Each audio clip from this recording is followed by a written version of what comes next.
Hey grade 7 and 8s, and welcome to Problem of the Week number 2. Hey. Today's question, we are dealing with some students in Mr. Pie's class. Now Mr. Pie asked his students, do you love math? They were only allowed to answer either yes or no, and everyone had to answer. And of those 30 students in the class, we had 21 students answer yes. That's not bad. And 9 students said no. On that day, every student in the class was present. So the probability of randomly selecting a student who answered the question yes was 21 out of 30. Because there was 21 students that said yes, and there were 30 total students. And the probability of choosing a student who said no would be 9 out of 30, because there were 9 students that answered no out of a total of 30 students. Now, on one particular morning, the following information was known about the class. 1 yes student and 1 no student were absent. So I've already started in down here. That would suggest that we are working with 28 students or less.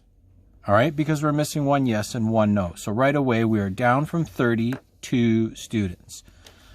Now, we also know that more than half were present. So half of 30 would obviously be 15. So more than half would suggest a starting point of 16. So now we have a gap of between 16 and 28 to look to fill with our answer. Now, they gave us a big clue at the end. They said the probability of choosing a yes student on this particular day was 3 out of 4. Well, those are pretty good odds. And 3 out of 4 is actually a higher rate of probability than what we were dealing with before, 21 out of 30. So the actual question that I want to answer is there enough information to determine how many students were absent that particular morning? If yes, how many students were absent? If no, explain why not. Well, here's how I went about doing this question. The first thing I wanted to do was to create this range. So I knew my starting number, total number of students, would be 16. And that I got from the clues over here on the left. And I knew kind of the end number in my range had to be 28, because I knew that 2 students were missing. So I'm working with a total number of students of between 16 and 28. Now, there's a lot of possibilities.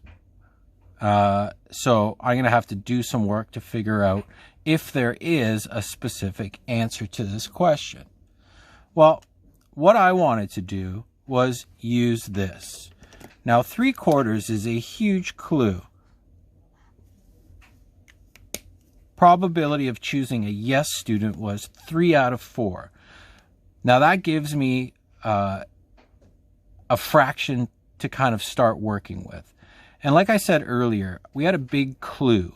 All right, they gave us kind of equivalent fractions. So I took that idea of equivalent fractions and I started looking at my numbers and the range of numbers that fit between 16 and 28.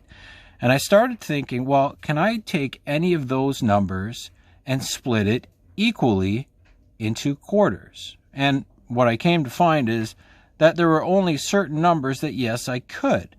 So let's take 16, for example, our starting number. If I took 16 and I broke it into 4 equal parts, I would have 4 equal parts of 4.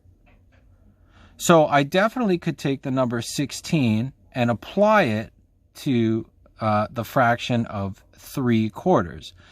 And if I had 3/4 of the students actually saying yes, using 16 as my total number of students, I would have 12 out of 16 students saying yes. And that is an equivalent fraction to 3/4. So I thought, well, I solved the problem, but then I kept thinking, well, maybe there's more numbers between 16 and 28 that I can also break into quarters and create an equivalent fraction to 3/4. So I kept moving throughout this range, and I arrived at 20. And I looked at the number of 20, and I thought, again, can I break that into 4 equal parts? And the answer was yes. I could break it into 4 equal parts of 5. So if I related it to the question, and I had 3/4 of my students answering yes, and I used 20 as my total number of students, I would have 15 out of 20 students saying yes, and that is an equivalent fraction of 3/4. So I have another number that actually fits this scenario. So then I kept moving along, and I arrived at 24. And you're going to find the same thing happens. And it's almost a pattern developing here, where I could divide this number now into 4 equal parts of 6. And if I applied the 3/4 fraction to this total number of students being 24, I could create an equivalent fraction of 16 out of 24 with an equivalent fraction of 3/4. And remember, the 16 out of 24, those are the students answering yes. And then I get to my last number, 28, and I discover yet again that I could break 28 into 4 equal parts of 7. So the students answering yes out of a total number of 28 students would be 21 out of 28 students saying yes with an equivalent fraction of 3/4.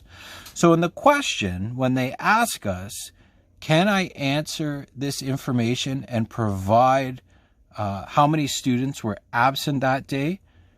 The answer is yes, but I can't give you a specific answer whether it's 16, 20, 24, or 28, because all 4 of these answers fit.